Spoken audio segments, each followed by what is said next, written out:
पद्धतीचा जो कायदा तो लागू करण्यात येणार आहे अशी सध्या माहिती समोर येते. काय सांगता? नाही, मुळामध्ये आज माझं धर्मांतर बंदीच्या संदर्भातलं अशासकीय विधेयक आज त्या ठिकाणी सादर झालेलं आहे. त्याच्यावर आज चर्चा होईल. महाराष्ट्रामध्ये प्रलोभनं, जबरदस्ती, पैशाची प्रलोभनं दाखवून मोठ्या प्रमाणावर धर्मांतर केलं जातं आहे आणि याच्या विरोधामध्ये कठोरातला कठोर कायदा झाला पाहिजे अशी माझी मागणी आहे. आणि त्यामुळे त्या कायद्यावर आज चर्चा होईल आणि सरकार आपली भूमिका स्पष्ट करेल. मला पूर्ण आशा आहे सरकार येणाऱ्या काळामध्ये या संदर्भातला लव जिहादच्या विरोधातला, धर्मांतराच्या विरोधातला कायदा करेल. मागील काळामध्ये बऱ्याच प्रकरण अशी जी आहे ती समोर आली होती धर्मांतराबाबतची. जर हा कायदा लागू झाला तर याचा फायदा किती होणार? नाही, याचा फायदा म्हणजे जबरदस्तीने, प्रलोभनाने, खोट्या आश्वासनाने धर्मांतर करायला कायद्याने बंदी आहे. एखाद्या व्यक्तीला स्वतःच्या विचाराने धर्मांतर करायचं असेल तर ते करता येतं, परंतु प्रलोभनं दाखवून आणि त्यामुळे चर्चेसच्या संघटना असतील, काही मुस्लिम संघटना असतील, या सगळ्या माध्यमातून धर्मांतर करण्याचा प्रयत्न करतात, जबरदस्तीने धर्मांतर करण्याचा प्रयत्न करतात आणि त्यामुळे त्याच्या विरोधामध्ये याचं बिल आहे आणि याचा फायदा महाराष्ट्राला मोठ्या प्रमाणावर. अतुलजी, काल जनसुरक्षा कायदा जो आहे तो विधानसभेमध्ये पारित झाला, त्या संदर्भात मांडला गेला, आज विधान परिषदेमध्ये मांडण्यात येणार आहे. जनसुरक्षा कायदा हा संपूर्ण देशभरामध्ये पाळला गेला तर राज्यासाठी हा किती महत्त्वाचा आहे? हा कायदा राज्याकरता अत्यंत महत्त्वाचा आहे. देशातल्या 5 राज्यांना केंद्र सरकारने हा कायदा करावा असं सुचवलं होतं. त्यात तेलंगणाच्या सरकारने केला, ओडिसाच्या सरकारने केला, महाराष्ट्र राहिला होता. आपण हा कायदा करतो. याच्यामुळे अर्बन नक्सलिझम, अतिरेकी डावी चळवळ ही संपेल.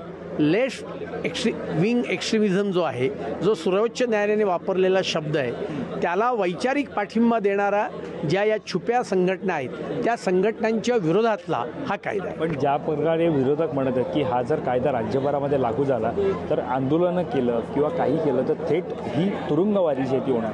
विरोधकांचं बौद्धिक दारिद्र्य पण आहे पहिला मुद्दा, आणि विरोधक याचं मुद्द्याचं राजकारण स्व करत आहेत. काल हे स्पष्ट केलं आहे की हा कायदा व्यक्तीच्या विरोधात वापरताच येणार नाही आहे, एक संघटनेच्या विरोधात वापरायचा आहे.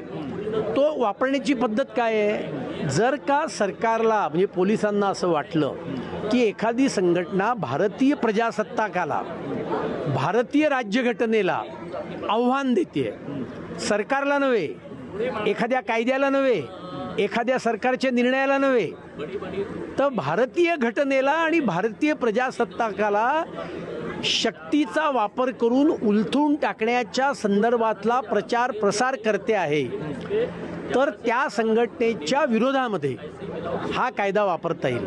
पुन्हा तो वापरण्याची पद्धत काय आहे? सरकारला वाटलं, सरकारने बंदी घातली असं नाही आहे. सरकार आता हा कायदा पास झाल्यानंतर उच्च न्यायालयाच्या न्यायमूर्तींच्या नेतृत्वात एक न्यायमूर्तींचं मंडळ स्थापन करेल.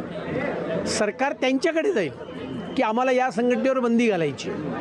मग त्यांच्यासमोर त्या मंडळाला दिवाणी न्यायालयाचे अधिकार आहेत. साक्षी पुरावे समन्स करणं, क्रॉस घेणं, आणि पोलीस त्यांच्यासमोर येतील, ती संघटना पण येईल, पुरावे होतील, साक्षी पुरावे होतील, आणि त्याच्या आधारावर ते मंडळ निर्णय करेल आणि तो निर्णय अंतिम असेल.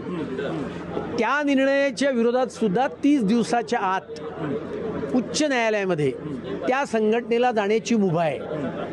आणि मी तो जरी असं वादाकरता गृहीत धरू की त्या न्यायमंडळाने संघटनेवर बंदी घालण्याचा निर्णय दिला तरी सुद्धा पुढचे 30 दिवस उच्च न्यायालयात जाण्याची मुभा असल्यामुळे सरकार त्याच्यावर कारवाई करू शकत नाही.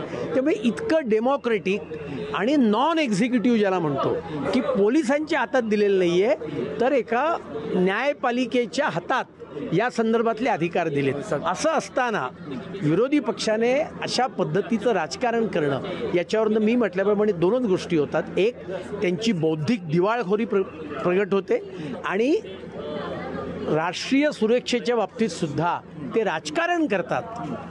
आपल्या राजनैतिक स्वार्थाच्या वर उठून ते राष्ट्रीय सुरक्षेचा विचार करत नाही आहेत, हाच त्याचा अर्थ आहे. एक शेवटचा प्रश्न, ज्या प्रकारे तुम्ही चळवळीचा उल्लेख केला आता, पण अशा बऱ्याच चळवळी आहेत ज्या डाव्या असतील, ज्याच्या सध्या आंदोलनामध्ये असतील, सरकार विरोधी असतील, भूमिका असेल, या त्यांच्यामार्फत असतील, त्या घेतल्या जात असतील, तर या सगळ्यांवरती या कायद्यामुळे बंदी येणार? अजिबात बंदी यायचं काही कारण नाही आहे. आपण म्हणाला सरकार विरोधी, आणि म्हणून मी सुरुवातीला सांगितलं भारतीय घटना आणि भारतीय प्रजासत्ताक, सरकार नव्हे, भारतीय घटना आणि भारतीय प्रजासत्ताक आम्ही उलथवून टाकू असं म्हणणारे जे लोक आहेत, सरकार नव्हे, सरकार तर आपण 5 वर्षाने उलटवून टाकतोच असो, तो आपल्याला अधिकारच आहे. पण शस्त्रांचा वापर करून तशा पद्धतीचा जर का एखादी संघटनेचं स्टेटेड गोल असेल, त्या संघटनेवर कारवाई, आणि तशा छोट्या मोठ्या 64 संघटना महाराष्ट्रात कार्यरत आहेत. ही पोलिसांकडे माहिती आहे, UPAच्या काळापासूनची माहिती आहे, आणि त्याच्याकरता हा कायदा आहे. विरोधक विनाकारण लोकांमध्ये भीतीचं वातावरण पसरवण्याचा प्रयत्न करत आहेत, ते त्यांच्या राजकीय स्वार्थाकरता प्रयत्न. धन्यवाद आमच्याशी बातचीत केल्यासंदर्भात.